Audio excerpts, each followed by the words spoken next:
नमस्कार, स्वागत है आपका एबीपी गंगा पर। आप देख रहे हैं उत्तराखंड प्राइम। आपके साथ मैं हूं लवी गुंबर। खास खबरों के सफर की शुरुआत करेंगे। हमारा पड़ोसी मुल्क नेपाल भी अब चीन के इशारे पर काम कर रहा है। नेपाल ने उत्तराखंड में लगती सीमा को लेकर नया नक्शा जारी किया है। इस नए नक्शे में नेपाल ने भारत के 3 क्षेत्रों को अपना बताया है। सब जानते हैं कि नेपाल को इस समय कौन उकसा रहा है और इसके पीछे नेपाल के नेताओं का अपना राजनीतिक हित भी छिपा है। सर्वसम्मतिले पारित भएको घोषणा गर्दछ।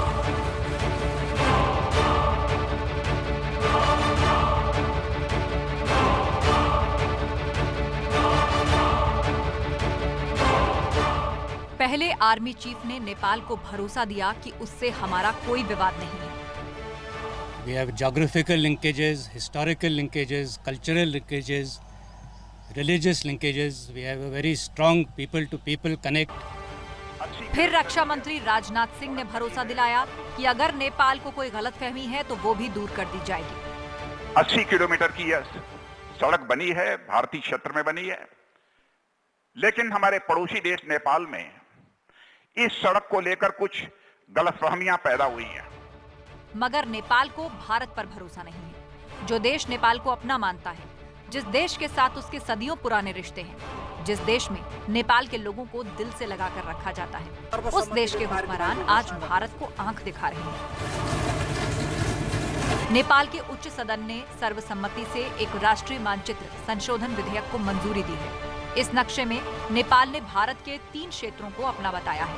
ये तीनों ही क्षेत्र उत्तराखंड के पिथौरागढ़ जिले में है। पिछले हफ्ते ही इस विधेयक को निचले सदन से मंजूरी मिली थी। तब भी सभी 258 सांसदों ने इसे अपना समर्थन दिया था। बिल के समर्थन में 57 वोट, जबकि विपक्ष में एक भी वोट नहीं पड़ा। जानकार मानते हैं कि नेपाल के प्रधानमंत्री केपी शर्मा ओली की कुर्सी खतरे में है, इसीलिए उन्होंने अपने राजनीतिक हित के लिए नेपाल के लोगों के हितों से समझौता किया है। ये साफ तौर पे इसलिए किया गया कि केपी ओली जो है अपनी पोजीशन को मजबूत करना चाहते हैं। उनकी एक कुर्सी डावाडोल थी, बीच में बातचीत की पेशकश हो रही थी। हिंदुस्तान ने साफ तौर पे पेशकश किया था सेक्रेटरी लेवल टॉक्स पर, लेकिन केपी ओली ने लॉ मेकर्स से ये चीज़ छुपाई रखी, नेपाल के लोगों से छुपाई रखी। आने वाले समय में इसका नुकसान बड़ा ज़बरदस्त होगा नेपाल के लिए। केवल और केवल इसका फायदा होगा तो केपी ओली को होगा for the time being. Nepal के पीछे दरअसल चीन की साजिश है, जिसे भारत अच्छी तरह से समझ चुका है। मगर हम फिर भी नेपाल को सही रास्ते पर ले जाने की कोशिश कर रहे हैं। चीन ने मान लिया है कि वो भारत का अकेले कुछ नहीं बिगाड़ सकता, इसीलिए पाकिस्तान और नेपाल के कंधे पर बंदूक रखकर भारत को डराने की कोशिश कर रहा है। उत्तरकाशी की भैरव घाटी और नीलांग घाटी और उससे आगे वाला जो हिस्सा है वो बहुत ही संवेदनशील है। वहाँ पूरी बटालियन आईटीबीपी की रहती है और पीछे आर्मी बेस कैंप बने हुए हैं। इसके अलावा चमोली में कई ऐसे स्थान हैं, आधा दर्जन से ऐसे ज़्यादा स्थान है जहाँ पर चीन अपना दावा बताता है। बाराहोती एक जगह है, बाराहोती नाम से वैसे तो एक नदी है, घाटी है, लेकिन वहाँ पर भी चीन अपना दावा जताता है कि ये मेरा हिस्सा है और ये मेरे नक्शे में है। उनके सिपाही यदा कदा एक पखवाड़े के बाद आकर वहाँ चीन का झंडा और चीन में बने हुए कुछ प्रोडक्ट्स के सामान या एक पैकेजिंग वहाँ फेंक कर इसलिए जाते हैं ताकि उनका दावा मजबूत रहे कि ये चाइना के टेरिटरी में आता है। मगर पीएम मोदी साफ कर चुके हैं, हिंदुस्तान अपनी सरहदों की हिफाजत करना अच्छी तरह से जानता है। अभी एक दिन पहले ही नेपाल के आर्मी चीफ ने पिथौरागढ़ के सीमावर्ती इलाके का दौरा किया था, जिससे साफ संकेत था कि नेपाल की चीन के साथ कुछ न कुछ खिचड़ी पक रही है। भारत और चीन के बीच करीब 3500 किलोमीटर लंबी सीमा है। इस सीमा को एलओसी यानी लाइन ऑफ एक्चुअल कंट्रोल कहा जाता है। ये एलएसी जम्मू कश्मीर, लद्दाख, हिमाचल प्रदेश, उत्तराखंड, सिक्किम और अरुणाचल प्रदेश से होकर गुजरती है। उत्तराखंड की अगर हम बात करते हैं तो चाइना की 350 किलोमीटर से भी ज़्यादा लंबी सरहद यहाँ पर चाइना से जुड़ती है और जहाँ आईटीबीपी फ्रंट पर तैनात रहती है। जैसे नेपाल सीमा शुरू होती है तो वहाँ एसएसबी बिल्कुल सबसे आगे वाली पंक्ति में सरहदों की रक्षा करने के लिए रहती है। तो आईटीबीपी का चूँकि लद्दाख से लेकर और पिथौरागढ़ तक पूरा बहुत ही लंबा क्षेत्र है, तो एक बड़ी संख्या में एक बड़े नंबर्स के साथ आईटीबीपी के सैनिक फ्रंट पर तैनात रहते हैं। लद्दाख में चीन पहले ही चालबाजी दिखा चुका है, जिसका भारतीय जवानों ने मुंहतोड़ जवाब दिया था। मगर वो अब नेपाल को भड़काकर उत्तराखंड के बॉर्डर पर तनाव पैदा करने की कोशिश कर रहा है। देहरादून से अजीत सिंह राठी की रिपोर्ट, एबीपी गंगा।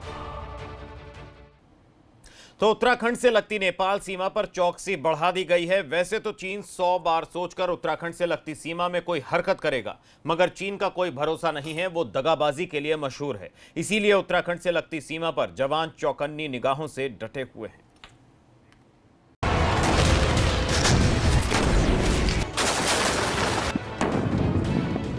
चीन भले ही अपने आप को कितना ही ताकतवर क्यों ना मानता हो, मगर हमारी सरहदों की निगरानी करने वाले जवान भी चीन को छठी का दूध याद दिलाने के लिए तैयार हैं।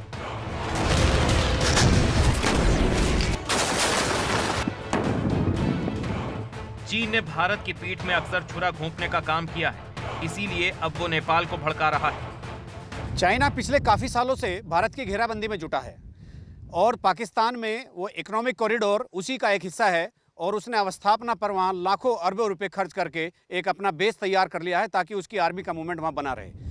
इसके अलावा नेपाल में भी उसने ऐसे कई ठिकाने नेपाल सरकार की सहमति से अपने पास ले लिए हैं जहाँ से उनके मिलिट्री ऑपरेशंस संचालित हो सकते हैं। ये तमाम चीज़ें इन सब की तरफ इशारा करती है, इन सब बातों का गवाह है कि वो भारत की घेराबंदी करने में काफ़ी दिनों से जुटा हुआ है। नेपाल भारत के उन इलाकों पर अपना हक जता रहा है जो उसके हैं ही नहीं। उत्तराखंड में पड़ने वाले काला पानी, लिम्पियाधुरा और लिपुलेख को नेपाल अपना बता रहा है। तो जहाँ से महाकाली नदी का अस्तित्व में आई, जहाँ से उसे महाकाली के नाम से जाना जाता है, उससे पहले वो 3 छोटी नदियाँ आकर महाकाली में समाहित होती है। तो नेपाल का दावा यह है जो हमारी तरफ का जो सबसे पहले सबसे शुरुआती दौर का स्रोत है उस तक नेपाल अपना दावा जता रहा है, जबकि महाकाली नदी का जो नेपाल की तरफ तीसरा स्रोत है काला पानी जिसको हम बोलते हैं, हम वहाँ तक अपना कब्जा मानते हैं और हमारे राजनीतिक मानचित्र में वहीं तक भारत है।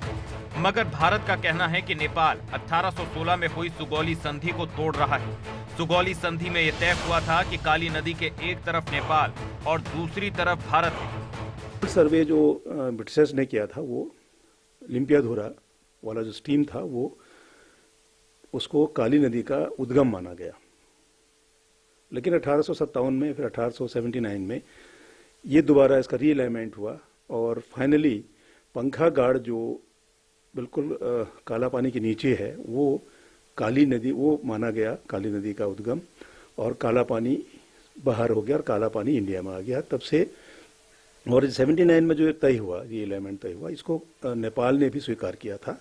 तब से हमारी वही बाउंड्री है, दोनों नेपाल और हमारी वही बाउंड्री है काला पानी। भारत ने नेपाल के नए नक्शे पर आपत्ति जताई। भारत ने कहा कि नेपाल का दावा ऐतिहासिक तथ्यों और सबूतों पर आधारित नहीं है, ऐसे में उसका दावा जायज नहीं है। भारत ने लिपुलेख से धारचूला तक सड़क बनाई। रक्षा मंत्री राजनाथ सिंह ने 8 मई को वीडियो कॉन्फ्रेंसिंग के जरिए इसका उद्घाटन किया था। इसके बाद ही नेपाल की सरकार ने विरोध जताते हुए 18 मई को नया नक्शा जारी किया था, मगर भारत ने इस पर आपत्ति जताई थी। नेपाल और ब्रिटिश ईस्ट इंडिया कंपनी के बीच 1816 में एंग्लो नेपाल जंग के बाद सुगौली समझौते पर दस्तखत हुए थे। समझौते में काली नदी को भारत और नेपाल की पश्चिमी सीमा के तौर पर दिखाया गया है। बावजूद इसके नेपाल लिपुलेख, काला पानी और लिम्पियाधुरा पर अपने अधिकार क्षेत्र में होने का दावा कर रहा है। अब जो विवाद पैदा हुआ है, विवाद का मुख्य कारण जो हम आपको बताएं, जो अभी 20 मई को नेपाल ने जो नया नक्शा, नया मैप एक निकाला था, उसमें जो ओल्ड जो ब्रिटिशर्स के टाइम सर्वे मैप निकाला गया, जो मैंने आपको बताया, कुटीयांगटिक नदी वाली जो रिवर से लेकर के लिम्पियाधुरा वाला जो एरिया था, वो करीब करीब वो ओल्ड सर्वे जो सर्वे हुआ था उस नक्शे के हिसाब से उसने क्लेम किया है। और उसने कहा कि लिम्पियाधुरा से लेकर के लिपुलेख पास और काला पानी ये करीब 335 स्क्वायर किलोमीटर है, उस एरिया को वो कहता है कि हमारा है। तो वर्तमान में वही डिस्प्यूट है, ओल्ड सर्वे के हिसाब से कहता है, लेकिन ओल्ड सर्वे 1879 में खत्म हो गया, इसलिए उसका कोई औचित्य नहीं रह जाता। वर्तमान में जो विवाद है अननेसेसरी विवाद है और काला पानी हिंदुस्तान का हिस्सा है। मगर सवाल ये उठ रहा है कि आखिरकार ये नेपाल को अचानक हो क्या गया? भारत और नेपाल के संबंध रोटी और बोटी के जैसे कहे जाते हैं, फिर नेपाल का रुख अचानक बदल क्यों गया है? जानकार मानते हैं कि नेपाल को चीन ने चढ़ाया है, इसीलिए वो भारत को आंख दिखा रहा है। नेपाल सरकार आज जिस भाषा में भारत सरकार के साथ डायलॉग कर रही है वो एक अत्यंत चिंताजनक विषय है। और चूंकि नेपाल के साथ भारत का रोटी बेटी का रिश्ता रहा है, लाखों नेपाली यहाँ भारत में काम करते हैं, उत्तराखंड में काम करते हैं, फिर भी वहाँ पर तनाव पैदा हो गया है। लेकिन एक बात जरूर है कि वहाँ की आवाम नहीं चाहती कि भारत के साथ रिश्ते खराब हो। बाकी चाइना की वजह से, चाइना की करतूतों की, उसके कुठाराघात और विश्वासघात की वजह से सरहद पर जिस तरह का तनाव पैदा हो गया है वो वाकई एक बहुत ही संवेदनशील विषय बन गया है। अपने एक सहयोगी कैमरामैन प्रमोद वाजपेयी के साथ उत्तरकाशी से एबीपी गंगा के लिए अजीत सिंह राठी। तो अभी क्या स्थिति वहां पर बनी हुई है, ये जानने के लिए रुक करेंगे देहरादून का हमारे सहयोगी, हमारे bureau chief, Uttarakhand bureau chief Ajit Singh Rathi हमारे साथ जुड़े हुए हैं। अजीत जी, आपसे जानना चाहेंगे ताज़ा हाल क्या बना हुआ है, अलर्ट मोड पर है, वहां पर कितनी जो सेना है डिप्लॉय की गई है? लवी, देखिए, मैं इस समय उत्तरकाशी में हूँ और क्योंकि मैंने आज, जैसा पहले भी बताया, कि मैंने कोशिश की वहां तक जाने की जहां चीन, चाइना और इंडिया की सरहद लगती है जी, तो लेकिन वहां तो जाना सक्सेस नहीं हो पाया। लेकिन वहां से कुछ इनपुट, जहां जितना समय मैंने बिताया वहां, उससे बिल्कुल हालात बहुत क्लियर थे कि भारतीय सेना के जाबाज वहां डटे हुए हैं और भारतीय सेना किसी भी स्थिति से निपटने के लिए सक्षम है और उनकी स्ट्रेंथ और उसके एनिमेशन, उनके दूसरे जो संसाधन थे वो पर्याप्त मात्रा में वहां भेज दिए गए हैं। आईटीबीपी के लिए बिल्कुल बैक टू बैक आर्मी का बैकअप रखा गया है ताकि ऐसी परिस्थितियां जब पैदा हो जाए कि जब आर्मी का इस्तेमाल करना हो तो आईटीबीपी को पीछे करके और आर्मी को आगे कर दिया जाएगा। ये तमाम जितनी भी सरहद उत्तराखंड की चाइना से लगती है, इस पर जहां जहां चेक पोस्ट है, जहां ऐसी सिचुएशन जहां भारतीय और चाइनीज फोर्सेज आमने सामने रहती है, वो सभी जगह इस तरह के एहतियात बरते गए हैं और लद्दाख की घटना की पुनरावृत्ति ना हो इसके तमाम इंतजाम ये भारतीय सेना ने किए गए और सरकार इस पर लगातार दिल्ली से चूंकि मॉनिटरिंग हो ही रही है। आईटीबीपी की टुकड़ियां कल ही बढ़ा दी गई थी और एक्स्ट्रा कंपनियां वहां भेज दी गई थी, तो तमाम तरह के जो इंतजाम सुरक्षा के हो सकते हैं, सरहद की हिफाजत करने के हो सकते हैं, वो तमाम कर लिए गए। जी अजीत जी, बहुत अहम जानकारी आपने हम तक और हमारे दर्शकों तक पहुंचाई। बहुत बहुत शुक्रिया आपका हमारे साथ जुड़ने के लिए। तो ये थे Uttarakhand bureau chief Ajit Rathi, update दे रहे थे। वहां पर सारे जो इंतज़ाम हैं वो किए जा रहे हैं, दिल्ली से भी मॉनिटरिंग हो रही है और वहां पर भारी संख्या में जो है सेना बल तैनात है। वहीं पिथौरागढ़ में चीन से लगते इलाकों में सेना ने चौकसी बढ़ा दी है। कालापानी, लिपुपास क्षेत्र में भारत काफी निगरानी बरत रहा है। दरअसल पिथौरागढ़ में चीन और नेपाल दो अंतर्राष्ट्रीय सीमाएं पड़ती हैं। नेपाल के साथ भी फिलहाल भारत के अच्छे संबंध नहीं हैं, इसलिए इस इलाके में भी पूरी निगरानी बरती जा रही है। चीन और नेपाल सीमा पर सेना और आईटीबीपी गश्त कर रही है।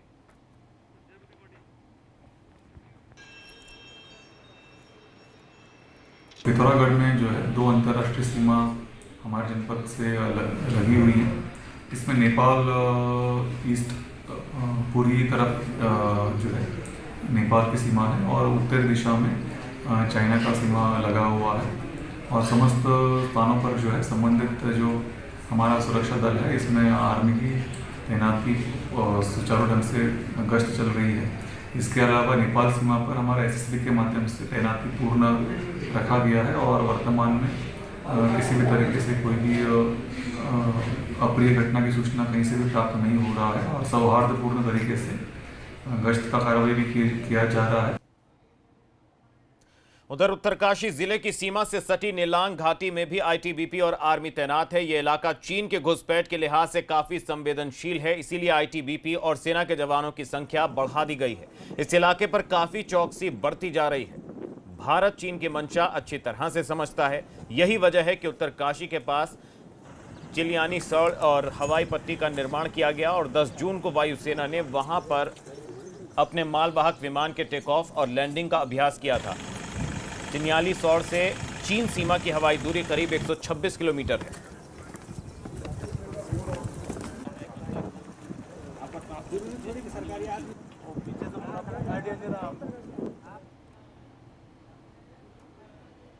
मुख्य तौर पे जो line of actual control share करते हैं चाइना के साथ, उसमें एक है जम्मू कश्मीर, दूसरा कुछ हिस्सा हिमाचल का भी है। उत्तराखंड में हमारे उत्तरकाशी ज़िले में एक एरिया आता है नीलोंग घाटी वाला और उसके अलावा माना घाटी में उत्तराखंड के 2 इलाके आते हैं हमारे और उसके अलावा थोड़ा सा इलाका जो है पिथौरागढ़ वाले धारचूला एरिया में भी आता है और उसके अलावा सिक्किम और अरुणाचल प्रदेश। तो ये जो स्टेट हैं इन सब में जो है चौकसी बढ़ा दी। लद्दाख में चीनी सैनिकों की हिमाकत के बाद लोगों में गुस्सा है। उत्तराखंड में अलग अलग जगहों पर लोगों ने चीन के खिलाफ प्रदर्शन कर नाराजगी जाहिर की। इस दौरान चीन में बने सामान का बहिष्कार कर विरोध जताया गया। मानसरोवर की लहरों तक भारत देश हमारा है। भारत देश हमारा है। मानसरोवर की लहरों तक भारत देश हमारा है। शहीद को याद करेगा हिंदुस्तान। चाइना रिपब्लिक मुर्दाबाद मुर्दाबाद मुर्दाबाद। चाइना रिपब्लिक मुर्दाबाद मुर्दाबाद। चीन के खिलाफ प्रदर्शन किस तरह से किया जा रहा है, किस तरह से नाराजगी है, तस्वीरें आप देख सकते हैं। पुतला जलाकर विरोध जताया, लद्दाख की घटना का जो है विरोध किया जा रहा है। चीनी सामानों का बहिष्कार करने का आह्वान यहां पर किया जा रहा है।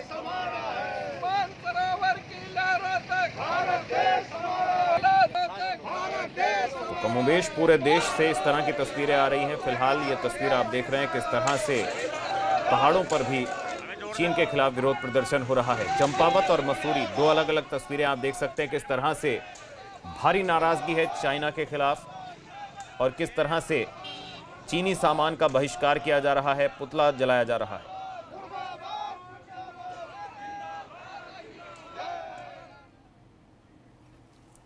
वहीं कांग्रेस प्रदेश अध्यक्ष प्रीतम सिंह मसूरी पहुंचे। इस दौरान प्रीतम सिंह ने कहा कि लॉकडाउन का फैसला गलत वक्त पर लिया गया, इससे दूसरे राज्यों में फंसे प्रवासियों को काफी परेशानी हो रही है। साथ ही उन्होंने लद्दाख में चीन की हिमाकत की निंदा की।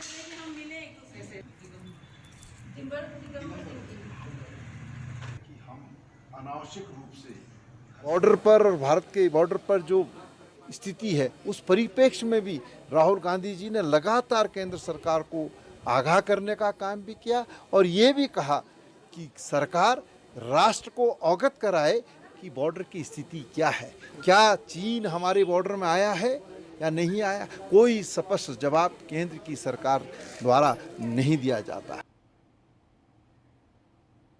गलवान घाटी में शहीद हुए 20 भारतीय सैनिकों के बलिदान पर संत समाज में शोक है। शोक जताया संत समाज ने। हरिद्वार में संतों ने शहीद सैनिकों की आत्मा की शांति के लिए माया देवी मंदिर में यज्ञ का आयोजन किया। संतों ने मांग की है कि शहीद सैनिकों के परिवार को 1-1 करोड़ रुपए की आर्थिक मदद दी जानी चाहिए।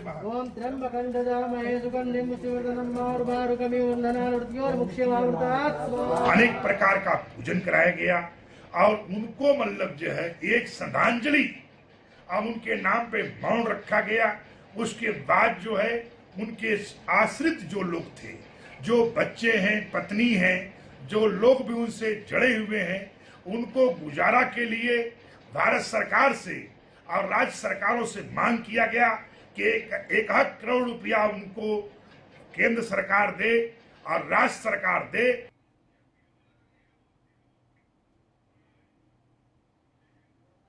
और इसी के साथ उत्तराखंड प्राइम में फिलहाल वक्त एक ब्रेक का है। ब्रेक के उस पार भी खबरों का सिलसिला बना रहेगा। आप बने रहिए एबीपी गंगा के साथ। एबीपी गंगा, खबर आपकी, जुबान आपकी।